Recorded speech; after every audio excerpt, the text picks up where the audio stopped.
Welcome back to Doing Bart Things, and today I wanted to do a video kind of like I mentioned and promised in previous um, videos that I would start doing kind of like a parts list. So today we're going to take a look at like a high-end part list. Would be your, it's somebody who does it all. They render video, they game, they stream, they're a creator, right? They basically make money on their PC from home, and they want to game. They want the best of the best, and this is kind of what I was sort of going for with making this build. So it's not going to be a cheap one, needless to say. And this would be like sort of a parts build for maybe something like that. Some of it actually may surprise you in the actual cost of it. I don't believe in throwing money, if possible, at things just to throw money at things. I'm kind of more a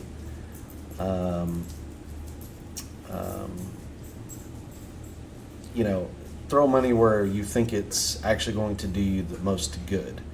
But like, for example, a case, I've got a $100 case here, because it's so good. Like, that case is such in my opinion, an all-around good case that I don't see much reason in spending more than that. You absolutely can. You can go with a $200, $400 case, like, it doesn't matter.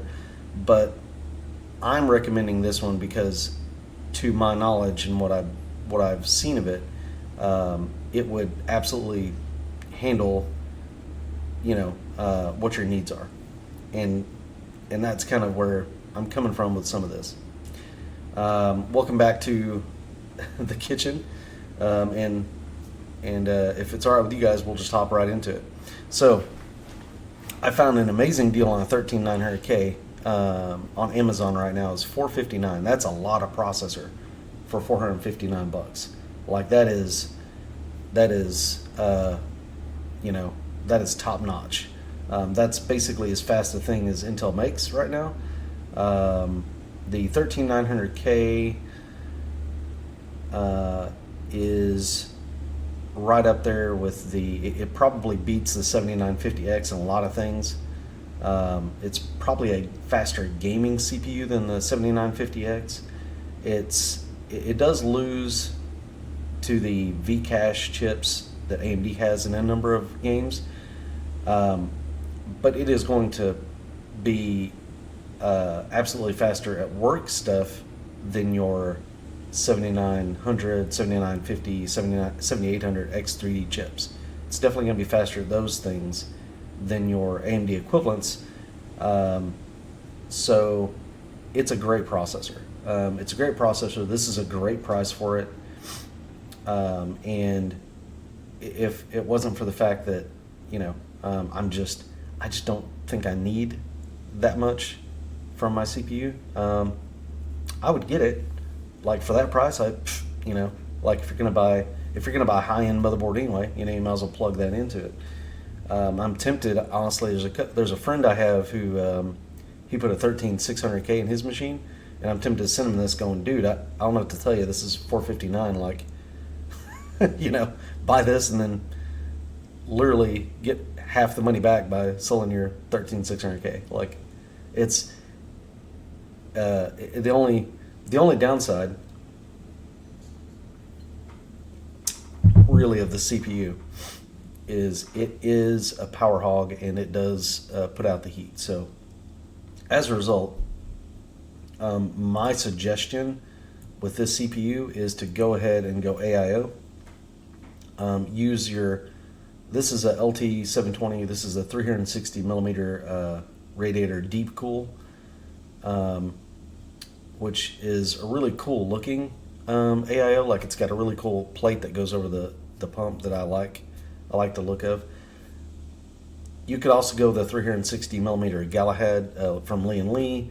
You could another one that I really like is the Arctic 360, Arctic Freezer 2 360. I think it would be a good option. It didn't have a price here on PC Part Picker for some reason, but I know you can get them for around $130. and I think that would be totally sufficient. It's got a thicker 38 millimeter red, so fitment is something you have to watch out for with that specific one. Whereas with the deep cool, I know fitment is no problem. So if you guys were to change the case down here from the lancool 216 to something else, it would work fine. I went with the ASUS ProArt Z790. You could absolutely save a few bucks by going with a different motherboard. But my thought is, this is supposed to be kind of a robust creator PC workstation, if you will. This has got a lot of the connections and stuff to sort of help out with that. So I thought, like if we're splurging, right, let's splurge and do that. I still, like, $400 for a motherboard just makes my brain itch. That's a lot of money for a motherboard. But, again, high-end machine, so I went with that. You guys should laugh at me, actually, because, I'm just so not into buying the best of the best that it makes this, honestly, hard for me.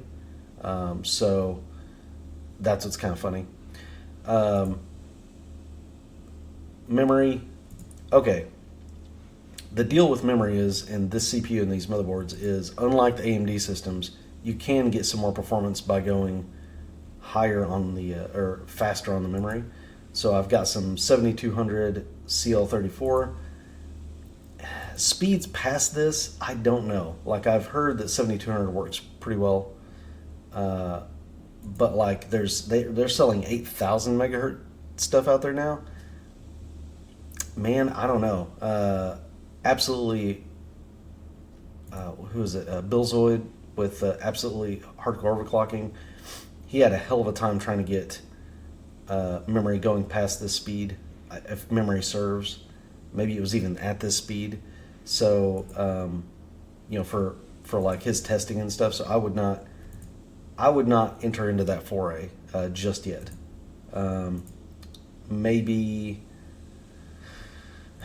Maybe soon, you'll start seeing people constantly reviewing, 8,000 megahertz chips. I'm not sure, and maybe there's some sort of trick to it, and I just not have done further research.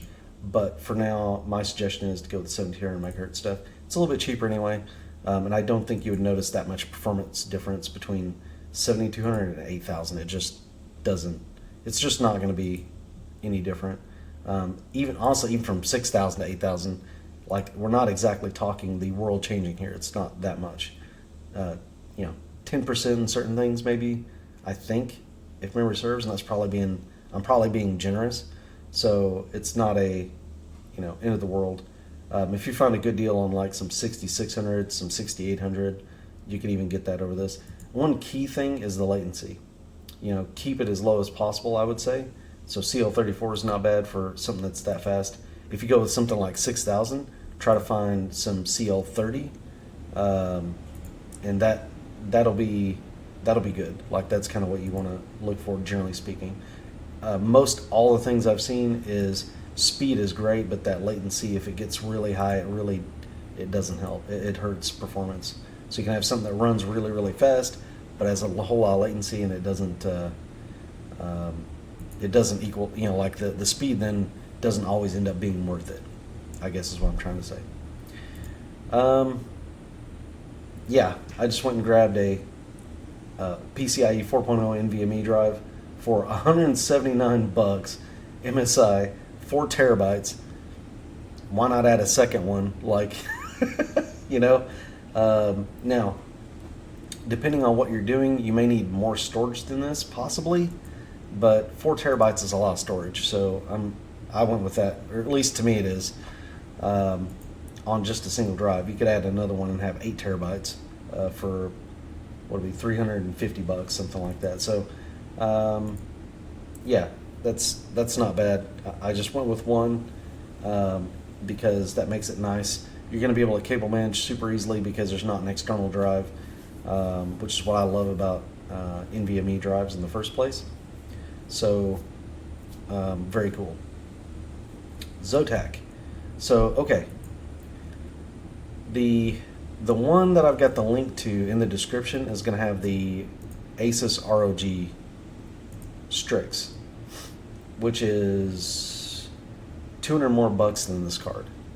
Actually, more than 200. It's 260 or so bucks more. It's like $18.99. This is $16.29. A lot of people really like the ROG card. I think it looks really cool. It's beefy. It's probably very quiet, but my opinion is it is very overpriced. ASUS, they put their name on something and think they can charge whatever they want for it. So I think it's overpriced. I'm sure it's a good card, but I just don't think it's necessarily worth that much. So here you can see I've got the Zotac in the PC part picker list. I've got the ASUS card. I've also got some notes down there that call this out, that hey, you can change over to this card, maybe to save yourself a few bucks. It's a little bit closer to the MSRP. There's some other cards down there around that price point, down, quote unquote. You have your PNY, I think the MSI card, maybe. You have the Gigabyte cards.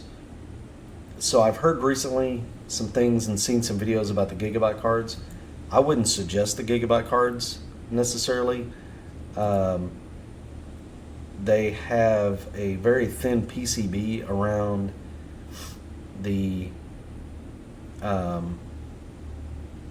clip where they socket into the PCIe Express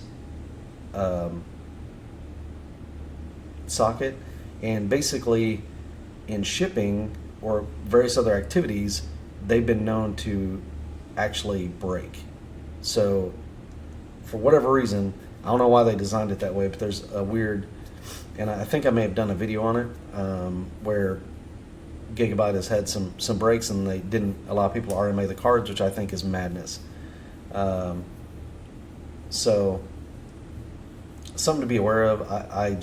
I'm staying away from Gigabyte cards right now, and they are some of the cheaper cards, just the base Gigabyte cards. Now the Aorus cards, I don't know if they've, maybe because those are more expensive, maybe they've invested some, maybe the PCB is thicker on those cards. I'm not sure, but specifically Gigabyte cards, for sure. I'm saying for now maybe kind of stay away.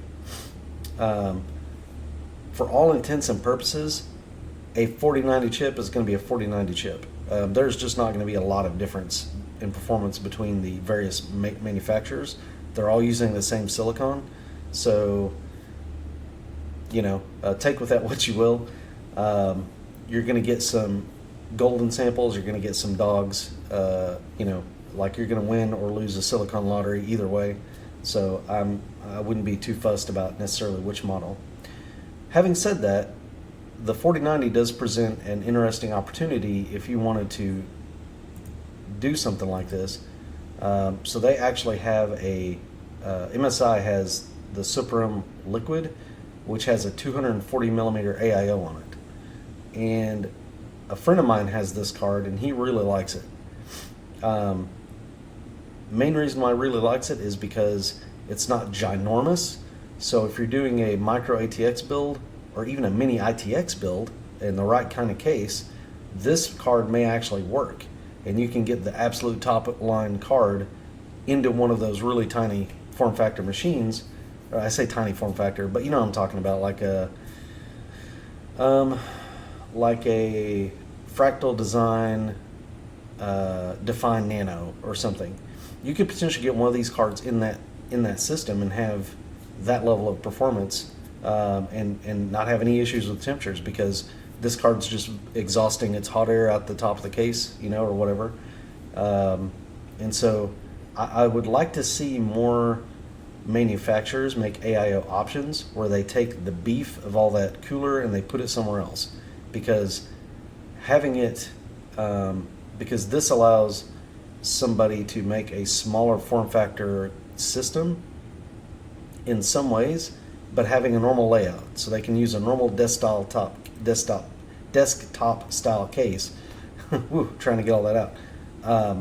But they can still fit this card in there, and the case can be narrow, or not narrow, but it can be short. It doesn't have to be long as all get out in order to fit this this 360 millimeter graphics card because it has to cool off, all that heat. So something to keep in mind maybe as an option.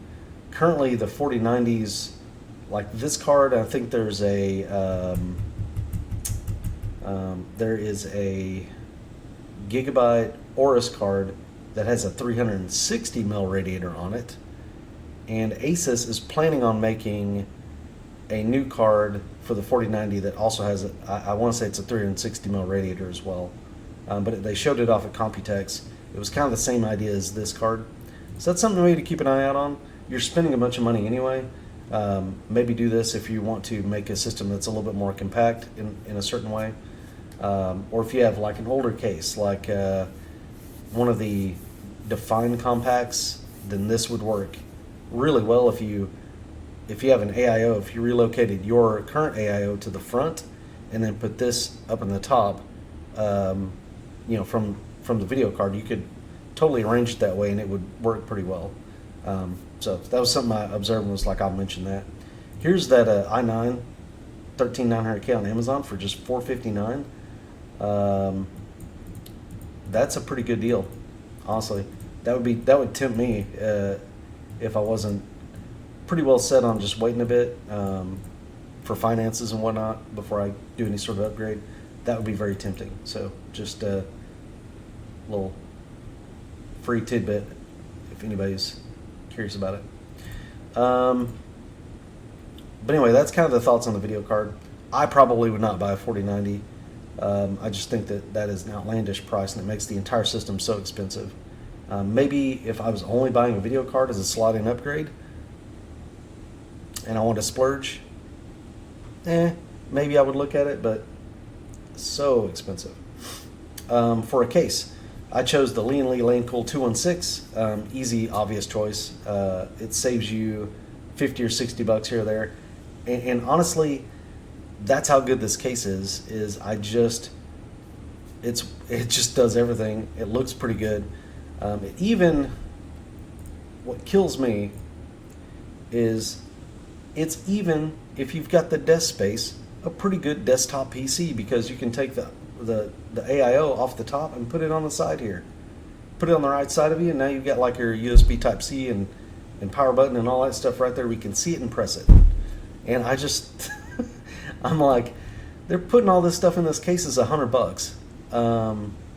I don't really, it becomes very tough to suggest something that is $50 or $60 more expensive when this already has everything. Honestly, it's got things that those cases don't have. Being able to relocate this is great. The 160 millimeter fans that just blow air through this thing and expel it is really good. Like, it is just super solid all the way around. The only real complaints I've got are it does not come with any sort of filter. This is mesh, which it's a very fine mesh, does a decent job, but it's very, it's mesh. Like, so it's maybe not the best, the absolute best if you have a house with a bunch of animals, a bunch of kids running around, a lot of dust particles. Any situation like that, maybe these stock cases are not just the best, but for $5, if you run out there, Lian Li sells a dust filter for the front of this case. Now, the sides are perforated as well, so in that sort of situation, I would not put any fans on top of the PSU shroud, which is something else you can do, by the way. Anyway, no, it's just such a good case. It just has all the right features. It does everything well. It's a little bit maybe on the plain looking side. If you want to add some bling to it, you can buy the RGB version, which is I think 10 more bucks, and you can get the 160 millimeter fans in the front with RGB, which they look pretty nice. So yeah, like, it's hard for me to say anything bad at all about that case. It just does everything well, which is why I used it, even though this is a super high-end build. Or I think it's a super high-end build anyway. Got your Seasonic Vertex 1200. Okay, so power supply. Rough estimate on power usage for this machine is about 800 watts, roughly, under full tilt. might be more if you're pushing your 4090. So 1,000 I would recommend. This is the kind of system I would recommend having a 1,000 watt power supply for.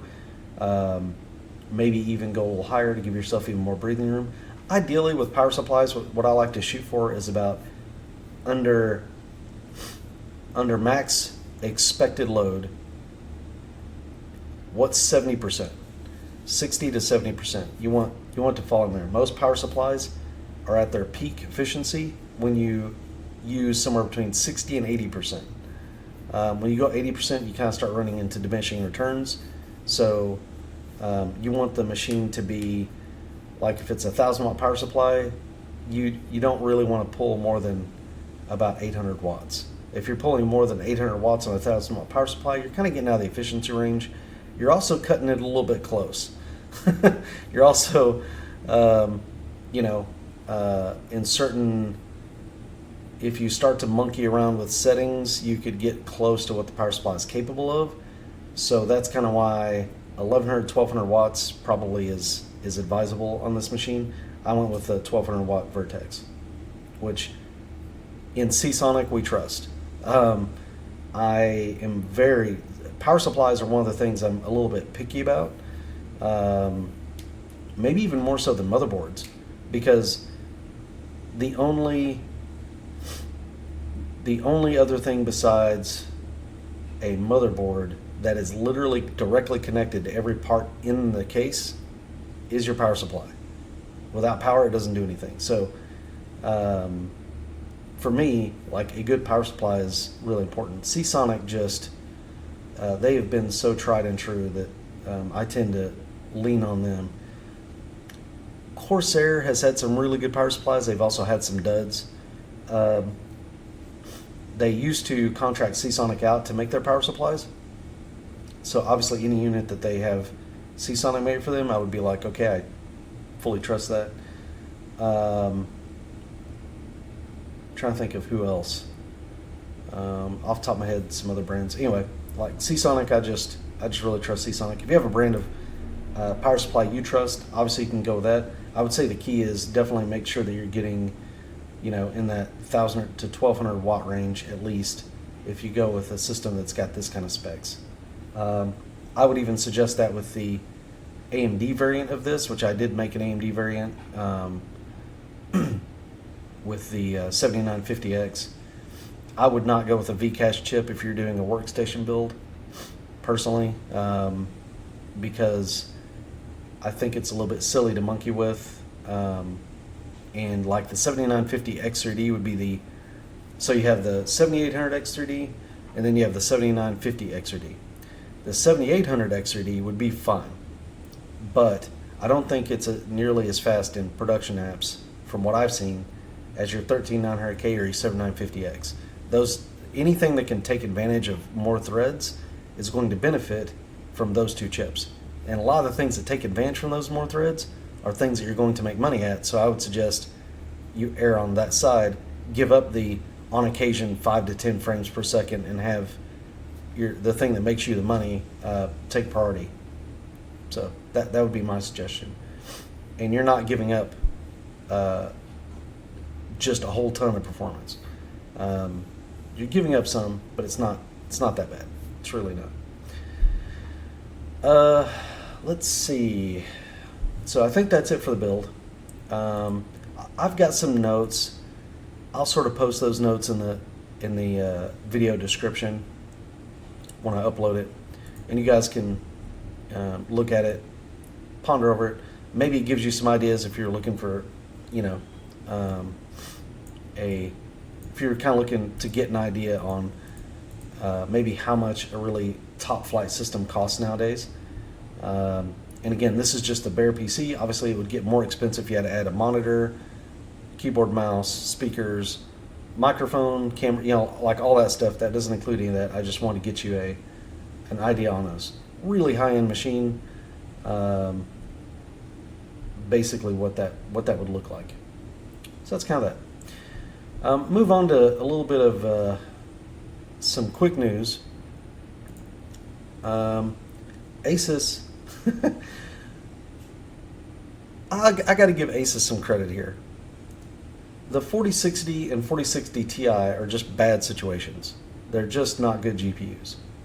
One of the downsides of those GPUs is that they use only half of the available PCIe lanes out of the X16 slot. They use X8, not X16, which is crazy to me. So ASUS is working on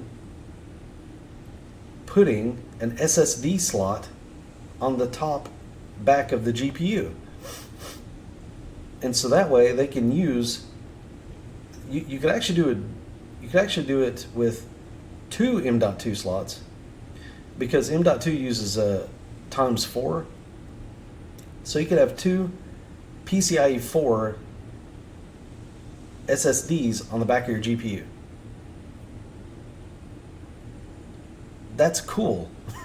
I'm sorry. That's very clever of ASUS to do, because they can take advantage of these lanes. I mean, this is a really small video card anyway, so I could just imagine a small form factor machine where your M.2 slots are limited anyway, right? Because just the motherboard is not very big. Like you can usually, I think it's the ASUS one, you can get a couple of M.2 drives in on the front. They were putting M.2 drives on the back for a while. I don't know if they're still doing that. I'm guessing they are. But with this, you can get more M.2 drives in your small form factor machine. You get all sorts of storage. I think it's a great idea. I mean, it's kind of making lemonade out of lemons, really. And I thought that was really cool. So, found this over at Video Cards, and that's kind of what it looks like there. Now, they're going to have to do something to provide for the cooling for this, but I don't think it's any different than when you put it on the motherboard and you got like the hot air off your GPU just blowing straight into it. It's perfectly fine. So you slot this in. I think if they made a back plate to where like half of the back plate on the GPU kind of was a different piece, and you pop that off, put your SSD down, and then put the back plate maybe back on it, I think would be pretty good. They don't need a ton of cooling, but they probably could use that. They could leave room to put, in this case, maybe an aftermarket cooler on your SSD if you wanted to do that. I don't know. There's plenty of options there. I just thought that was really, really slick. I hope that they do this because, I mean, honestly, why not? And yeah, is it on the down? I wonder how you would get in there and do that one. Oh, no, it's just what it looks like from the bottom side. Man, that's cool. I don't know. I just thought that was a really slick idea. I mean, again, I think it makes the best of a GPU that is so cut down that it only is using half of the lanes available to it anyway. So they were like, we'll take advantage of the other half of the lanes and make it into an SSD adapter as well. And you can throw your M.2 SSDs on it. Very clever. I hope they produce this. It would actually give a reason to buy this potentially over another RTX 4060 Ti. Which that's one thing that we have a problem with in the market right now. A lot of the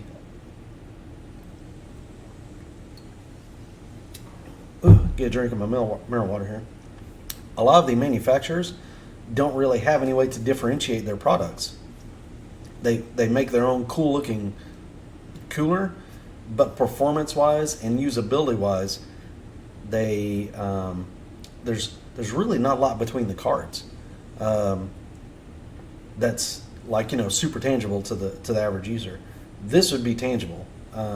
If I've got my mini ITX rig and my storage is limited, suddenly I can add a bunch more storage onto it that's fast storage on top of that, and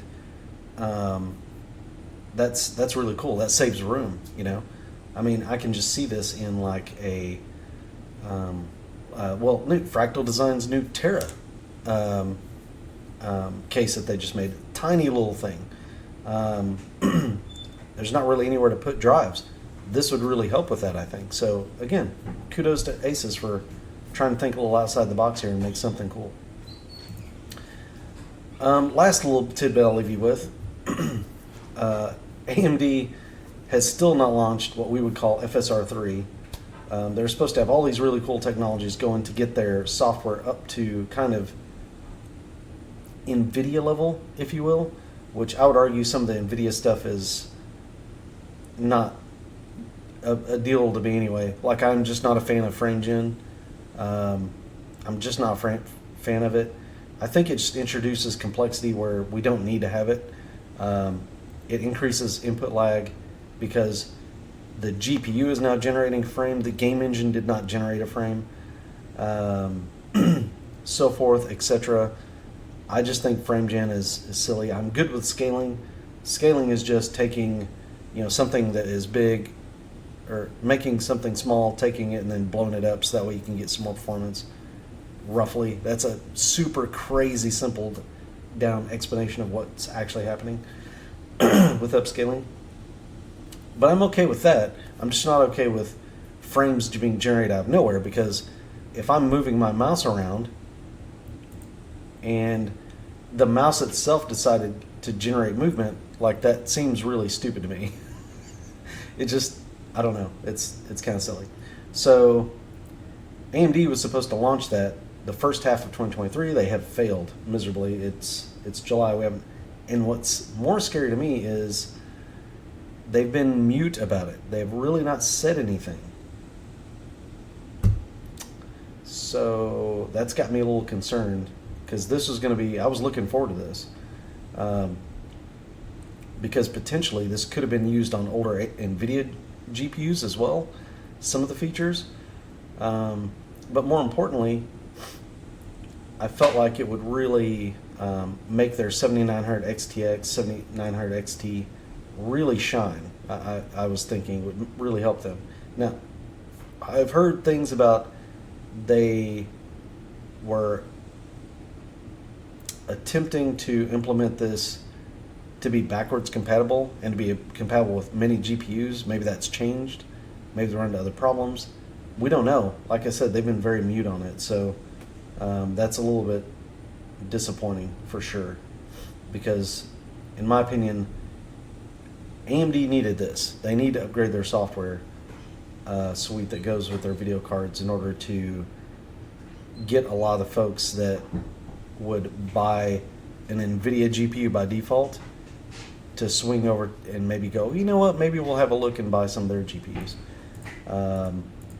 It could also be that they're waiting for the entire 7000 series lineup to launch. They're waiting for the RDNA 2 products, which would be like your 6000 series products, to get sold out, to get rid of that stock completely before they release this, I wonder.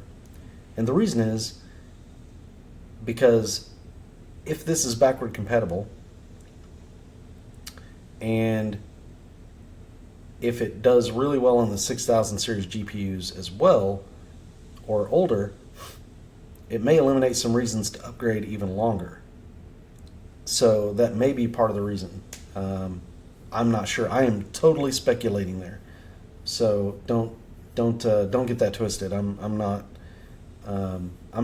for sure at all what exactly the deal is. But anyway, so that's kind of that. Hopefully they get that out really soon and we get a look at it, but we'll see. Guys, that's all I've got for you today. It's Monday. Probably going to be a little bit before I get the next video out. I think I've got a lot of running around stuff to do this week in preparation for going back to work. We got 4th of July tomorrow.